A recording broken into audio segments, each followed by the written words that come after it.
What are the biggest takeaways from Peter Laviolette's introductory press conference? What did he say when asked about Kaapo, Kakko, and Alexis Lafreniere? And what do we think about Michael Peca becoming one of the new assistant coaches for the New York Rangers? All this and much, much more on today's episode of Locked On New York Rangers. You're Locked On the New York Rangers, your daily podcast on the New York Rangers. Part of the Locked On Podcast Network, your team every day. All right, welcome back, Blue Shirts fans, to episode number 854 of the Locked On New York Rangers podcast. I'm your host, John Chick. Just want to thank you guys, as always, for making Locked On New York Rangers your first listen every day. We are free and available on all platforms, including YouTube. And today's episode of Locked On New York Rangers is brought to you by FanDuel. FanDuel Sportsbook, the official sportsbook partner of Locked On. Make every moment more. Visit FanDuel.com/LockedOn today to get started. And we are, of course, part of the Locked On Podcast Network, your team every day. So Peter Laviolette introductory press conference a little bit earlier today. And, just for frame of reference, it's Tuesday afternoon as I'm recording this. Peter Laviolette did his press conference at 11 a.m. And I thought it might be kind of a good idea to just kind of go through the press conference. I get the feeling, given the fact that this occurred at 11 a.m. on a Tuesday, there's probably a decent amount of people watching this, listening to this, that didn't get the opportunity to see it live. And so, like I said, I figure I can kind of just walk everybody through it and just kind of add my 2 cents as we go through. And, my takeaways from everything that Peter Laviolette said. Chris Drury was there as well, everything that went on during the press conference. And might as well just start from the top here. We had John Giannone, Steve Valiquette in the studio, kind of welcoming everybody into the event. And they obviously do a great job there with MSG. Per Steve Valiquette, 8 candidates were interviewed to potentially be the next head coach of the New York Rangers. I'm not so sure that we have the entire list. I know for sure, Laviolette and Hines, they were the 2 that were kind of, getting the most attention toward the end. I know Mike Babcock was interviewed as well, and then both parties decided that it might not be the best fit. So there were a couple others, but yeah, I'd love to eventually know who the 8 candidates were. Jury confirmed pretty much what we already knew, that it was a long and thorough search.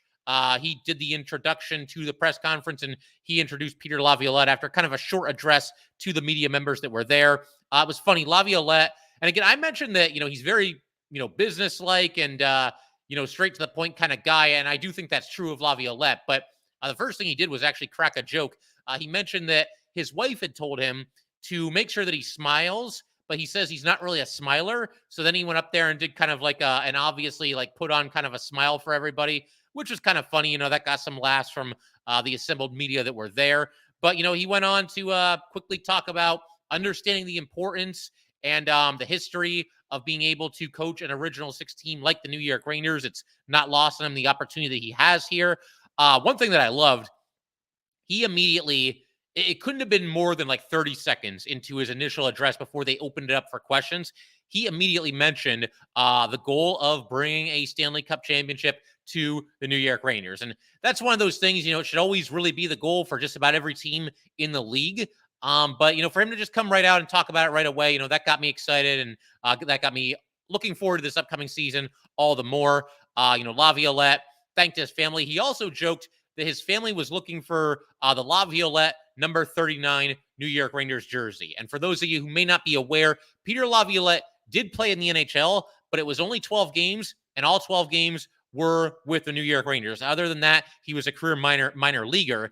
And he joked, his family was kind of giving him a hard time that they couldn't find his jersey. And he joked it's because he only played 12 games and they couldn't find the jersey because it was in such high demand. So that was kind of funny. But, Chris Drury had the number 39 Laviolette jersey waiting for Peter Laviolette, and they posed for a photo op. And then you get the portion of the press conference where they open it up for questions. And Laviolette, I think it was the first question actually, was asked about, the long process. And we talked about this on the podcast. I mentioned the fact that, if this coaching search for the Rangers just drags on and on and on and on, and it just does not stop, it just keeps going and going and going, I do think it gets to a point where maybe it gets a little bit awkward for Peter Laviolette, kind of just waiting in the wings and finding out if he's going to be the guy. But he had no such issues. He mentioned that he felt that the search for the next New York Ranger coach should indeed be thorough, and said his own interview process was very thorough. As we mentioned, he interviewed twice with the Rangers before they eventually announced that he was going to be the guy and he would be the next head coach. So it's great that, he certainly understands the process and didn't take it personally or anything like that. The fact that it took the Rangers a long time to eventually pull the trigger and announce that indeed Peter Laviolette was going to be the next head coach. He also talked about holding players accountable. That's something that a Peter Laviolette coach team is going to preach, accountability. He was asked about his coaching style. And I'm paraphrasing a little bit here, was trying to keep up, write all these notes into my laptop here. But this is what he had to say about his coaching style. It's always been a little bit more of an aggressive approach. You have to be able to play good defense, attack, pressuring, puck pursuit, the battle level, and the compete level. It's that grind in the game that makes teams great. And then he went on to say it has to be talked about now and taught in training camp. You can't just flip a switch in the playoffs. He said you have to prepare yourself to play playoff hockey all year. And I agree. I understand you can't, not every single night can be game 7 of the Stanley Cup final. I get that, but there has to be a sense of urgency and a sense that, every game matters. So if Peter Laviolette is going to preach that, which it sounds like he absolutely will, that works for me. You have to have a team that goes out there and plays with urgency. We don't want to see a lull from the Rangers, the kind of lull that they got into in the fall of this past year. There was a stretch of it had to be 10 games, 12 games maybe, where the Rangers played well maybe twice in 10 games and obviously weren't doing a lot of winning. We don't want to see them go through that again this season. You're not going to win every game, obviously, but you want to at least see that consistency, that sense of urgency, and that compete level from the Rangers night in and night out. And like I said, it does sound like Peter Laviolette, true to his resume, is going to preach that with his new team. But he also spoke very highly, continued to mention the fact that the roster the Rangers have is very talented. He went on to say, though, because, he was asked about, talent versus grit. And, that's a debate that is as old as time. How much of each do you need? What's an ideal balance? Talent and skill versus, toughness and grit.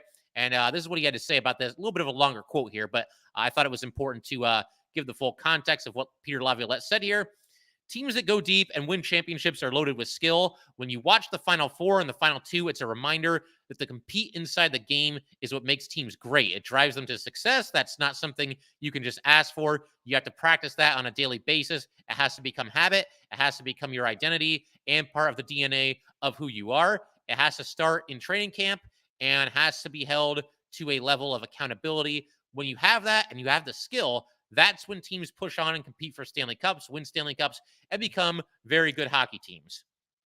And he went on to mention just a couple of seconds after this, he cited Tampa Bay, the Lightning, what they went through. Obviously, the skill has always been there. But when the Tampa Bay Lightning won their 2 Stanley Cups and, made it to the finals for a 3rd straight year, it wasn't just about the skill. They had added a lot of grit and a lot of toughness and had learned how to play playoff hockey. So, all good stuff from Peter Laviolette. These introductory pressers, there's never going to be anything too earth-shattering, too eye-popping for the most part, but it is good to hear from the new coach in his new role, addressing the media for the first time as a new coach, and just kind of find out what he's all about, what he expects from his team, and how he's going to use his players going into the next season here. And he did that and more, and specifically, he talked about the role that he envisions for both Kaapo, Kakko, and Alexis Lafreniere, excuse me.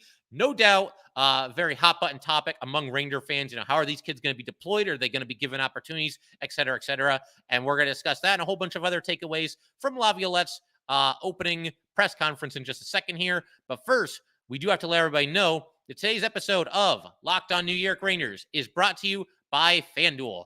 Baseball season is in full swing, and there is no better place to get in on the action than FanDuel, America's #1 sportsbook, because right now, new customers get a no-sweat first bet up to $1,000.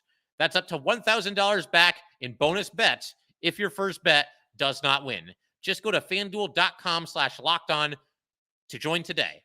So don't miss your chance to snag a no-sweat first bet up to $1,000 when you join FanDuel today. Go to FanDuel.com/lockedon to sign up. FanDuel, official partner of Major League Baseball. Major League Baseball trademarks used with permission.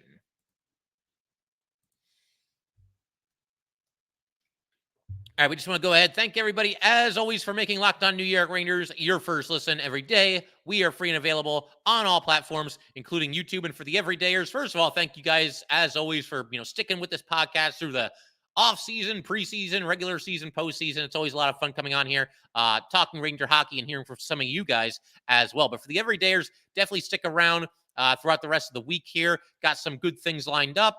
We actually already recorded a crossover episode with Mr. Dan Holme of Locked On Washington Capitals. Dan basically shares his opinions on Peter Laviolette, how it went with him in DC, what went wrong, if he believes Laviolette should have gotten another season as the head coach of the Capitals. We also talk about some general Rangers and Capitals stuff as well, and I get some intel on Garnet Hathaway, somebody who is an impending unrestricted free agent and somebody who I believe could be a good fit for the Rangers, provided that the price is right. But I want to go ahead, shift the attention back to the Laviolette presser, and I'm actually going to jump ahead a little bit in the press conference to what turned out to be the final question. He was asked about Lafreniere and Kakko, what kind of roles he envisions for them, and specifically if he envisions them playing in the top six for this New York Ranger team coming into this next season. He was asked if they need those opportunities, and this is what he had to say about that situation, specifically Lafreniere and Kakko. The reporter, I apologize, I don't know who it was that asked the question, but he asked specifically about Kakko and Lafreniere, and this is what Laviolette had to say about it. When you're talking about young players, they do need an opportunity to grow. They have to be not given, but not given them outright, I think is what he was trying to talk about. They have to be not given, but given the opportunity to be counted on more. Everybody wants to feel that responsibility. You want to feel valued with what they do. A couple players coming off of their best years and still really young players, you'd like to see them take that next step, more minutes, move up the lineup, more power play time. These conversations will take place. Those opportunities will be there for them to grab that opportunity and for them to push. So, yeah, I mean, that sounds like a long way of saying that, everything is going to be considered, and it's not like he's just going to hand them those roles and they're just going to automatically slot in on the top line, the top power play unit, and, play 24 minutes a night or anything along those lines. I mean, that'd be a lot for anybody. But it sounds like, for sure, they'll be given every opportunity to compete for those kinds of roles and to ultimately win them. And potentially, I mean, I'm just kind of inferring from what Laviolette said here.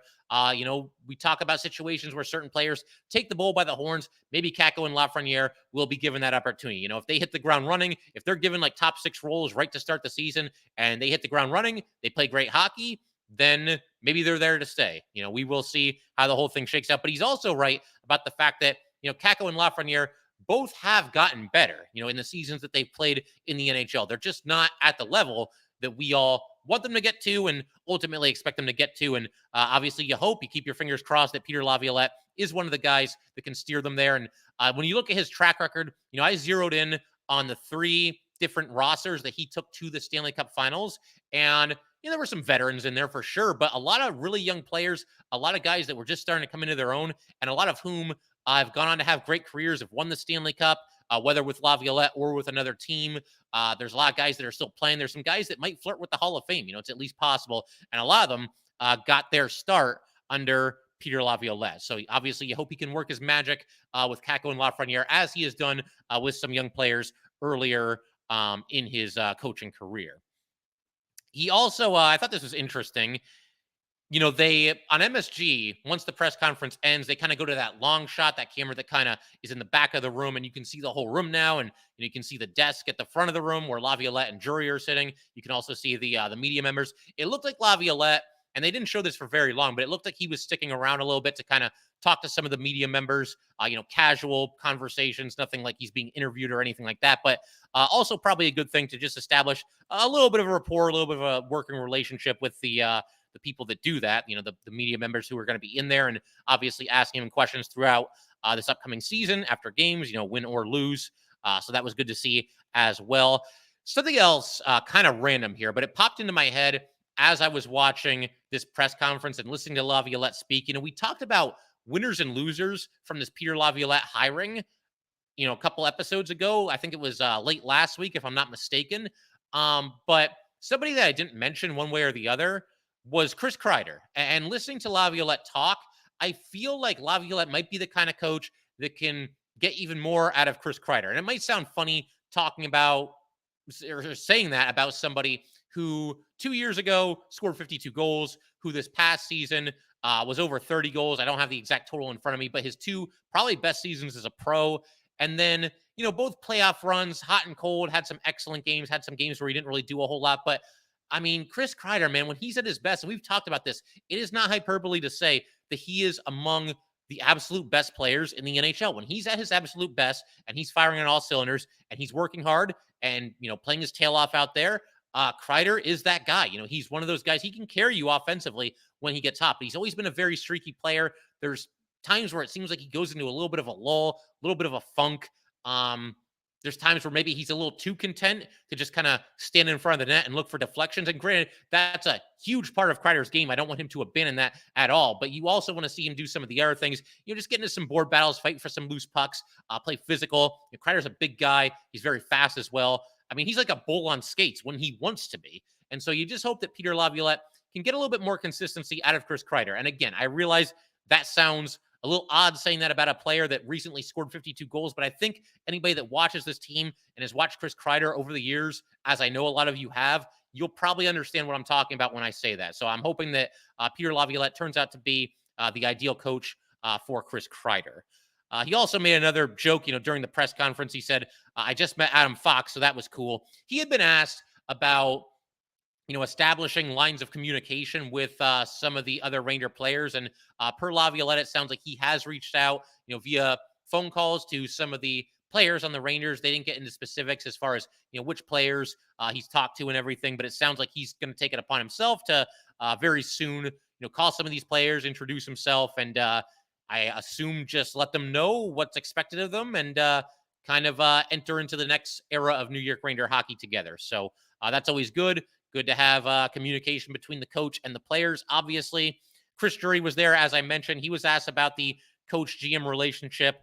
Drury also mentioned something that I didn't actually realize. He had played for Peter Laviolette in the Olympics as well as the World Championship. So they go way back. There's at least some familiarity there from when Drury was a player and Laviolette was, coach just kind of getting his start in this league.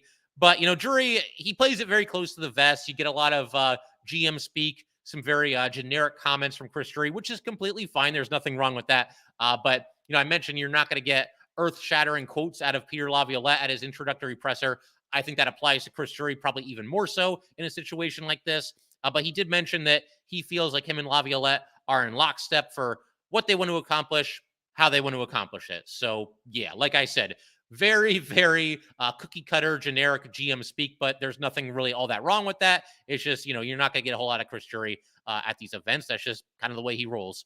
Also, Laviolette was asked about, roster dynamic, and he mentioned that some of the teams that have been successful, and it's something that we've talked about on here as well, that he's coached, have had a nice mix of young guys and veteran players. He name dropped a couple of the vets that were on some of the teams that went to the finals. And mentioned that it's good to have a blend of veterans and obviously some young players as well when you're a coach in this league. He also went and did a one-on-one interview with Dave Maloney. This is after the press conference. Dave Maloney kind of pulls him over to the side and just a couple of one-on-one questions. And Laviolette talked about being in the Ranger organization, the 12 games that he played for in the NHL. Obviously, as I mentioned, all 12 games were with the New York Rangers. It was interesting because he said he didn't really think about it all that much. It's not lost on him that he got his NHL start as a player, as a member of the New York Rangers, but he always kind of thought of himself, or I guess still thinks of himself as a career minor league player and now a coach. But, he was very humble about everything, talked about how fortunate he's been to have the career in hockey that he has.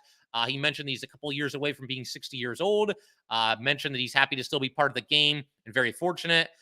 He also mentioned you got to keep growing with the game in order to stay in it. And I think that's very, very true. There have been some coaches that have had some really long tenures, and those are the guys that adapt, the guys that have been around for a long time and have had success with different teams. There are also some coaches that, time just kind of left them behind. I think we talked about Mike Keenan not that long ago, because there's every now and then a comment where somebody will say, oh, Keenan should be brought back as the coach. Mike Keenan, I just don't think he was able to adapt with the way that the league was changing. But Peter Laviolette, and granted, he started quite a bit later than Mike Keenan, but he's been coaching since 2000 and 2001, I believe, was his first season with the Islanders. And obviously the league's changed a lot since then. And he's rolled with the punches and obviously stayed in this league. He also mentioned talking with Dave Maloney, your practice habits daily determine who you are as a team, need to establish a really good identity. And he was also asked by Maloney, what does a Peter Laviolette team look like when it's firing on all cylinders? And he mentioned, you guys are going to like the first part of this because it's something that it's a little cliche, but it's one of those things that I think Ranger fans like to hear. Hard to play against. That was the first thing that Laviolette said when he was asked this question about his team's firing on all cylinders. It's a team that's hard to play against. He went on to say skill level is important, but and he also mentioned that you don't win championships without it, but you blend in that grind of the game. The grind is what makes you great. You have to love to compete.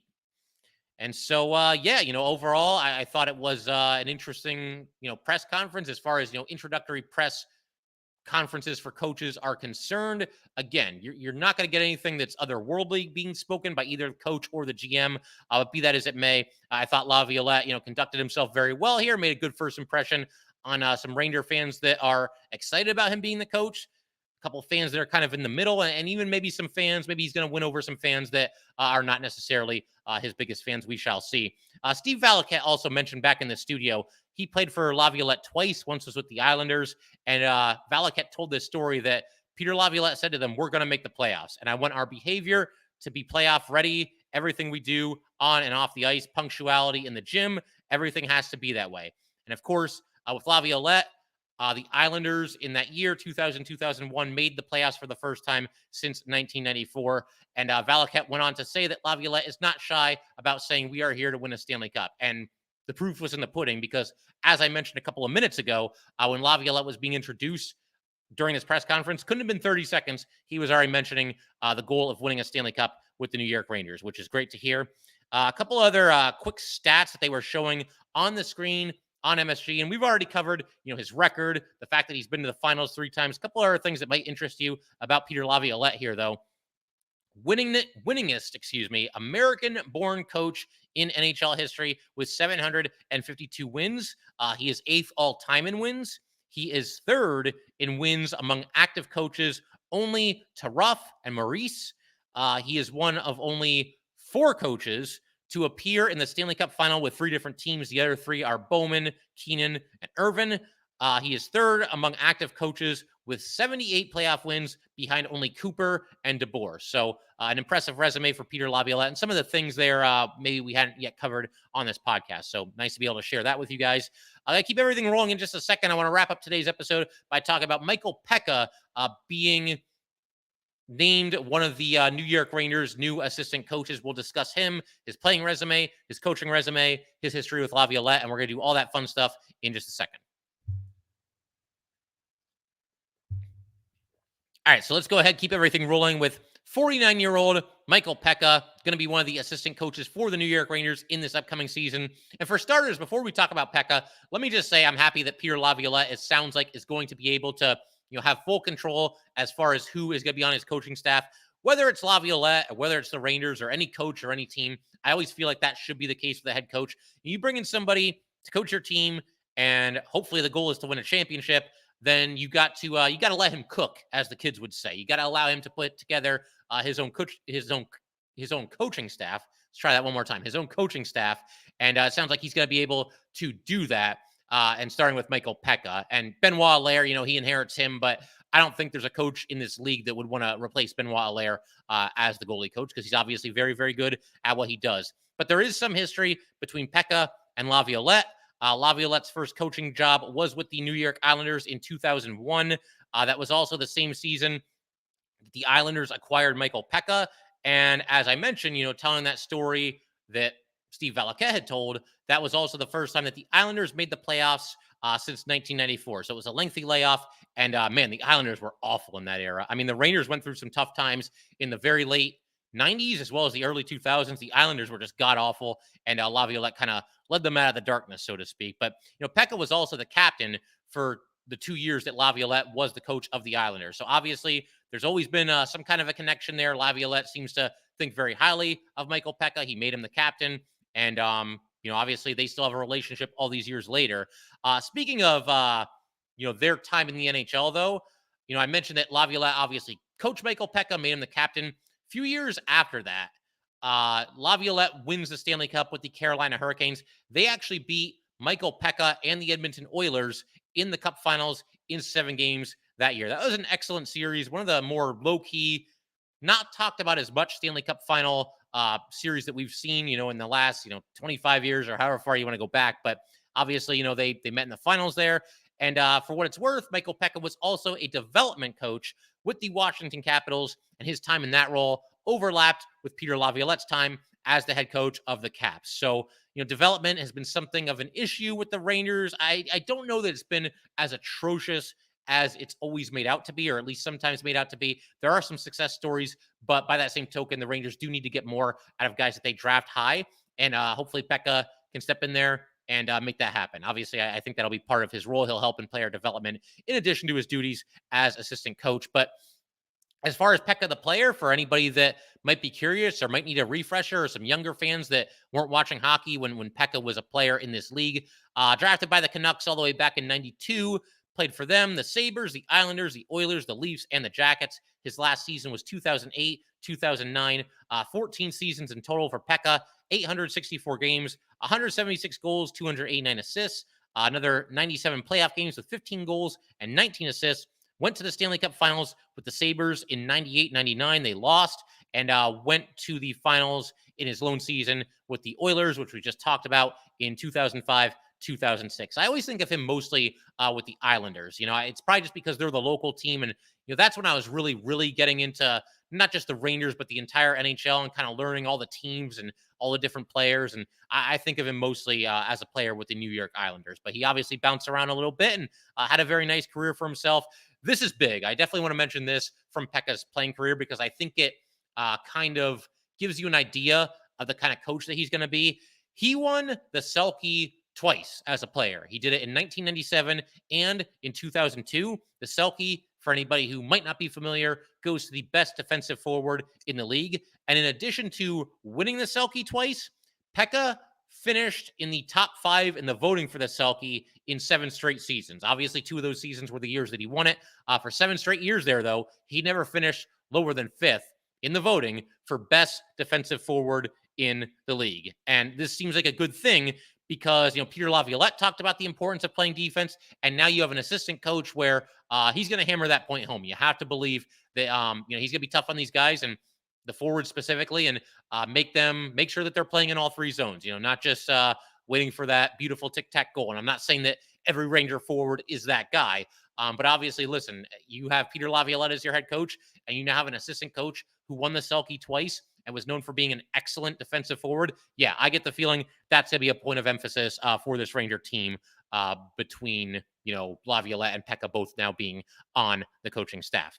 As far as his coaching career, Peca was most recently an assistant coach for the Rochester Americans of the AHL, minor league affiliate of the Buffalo Sabres. Peca was there for 2 seasons. The Americans lost in the conference final this season, and now he moves on from being an assistant coach in the AHL to being an assistant coach in the NHL. Great opportunity for Michael Peca. And again, just happy that, Peter Laviolette seemingly going to be allowed to build his coaching staff in any way that he sees fit. And we'll cover that in a future episode as well. We'll look around at Peter Laviolette's history, who else has been his assistant coaches in the past, who he might look to go with forward.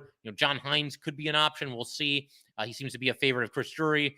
We'll see if Laviolette likes him as well. But I figure we could pretty much call it there for today, guys. Definitely looking forward to that crossover episode with Dan Holme of Locked On Washington Capitals. We'll have that for you guys in tomorrow's episode. Some closing notes here. Patrick Nemeth was bought out by the Arizona Coyotes. He had 1 year left on his contract. And, I don't have anything against Nemeth. I never thought it was really a lack of effort or anything like that. He just didn't play well with the Rangers. And obviously they ship him to Arizona along with some draft picks to basically get the Coyotes to take Nemeth off of their hands. And only had 2 years left on his contract, but I guess the Coyotes had seen enough after 1 year.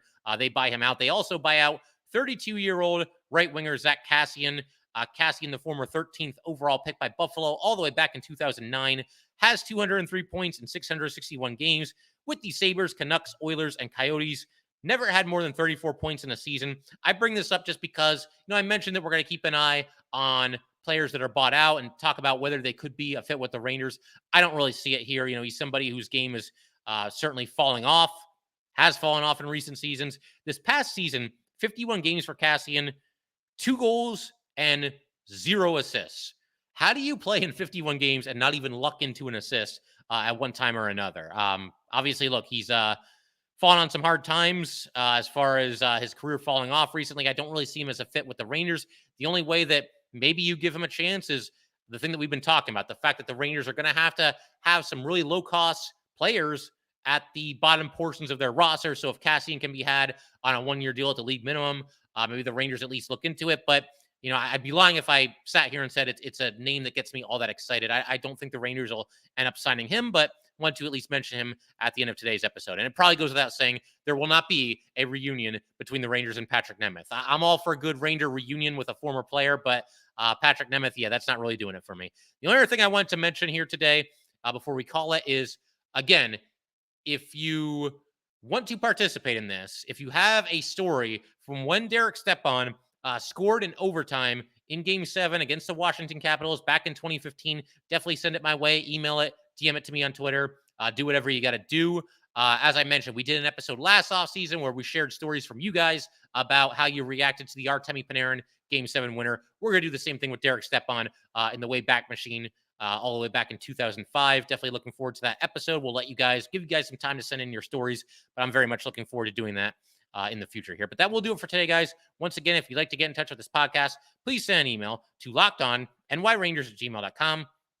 Once again, that is lockedonnyrangers@gmail.com. Definitely give us a follow on Twitter as well, @LO_NY_Rangers. Once again, this @LO_NY_Rangers. And definitely subscribe to Locked On New York Rangers YouTube channel. Thanks again, guys. I will see you next time.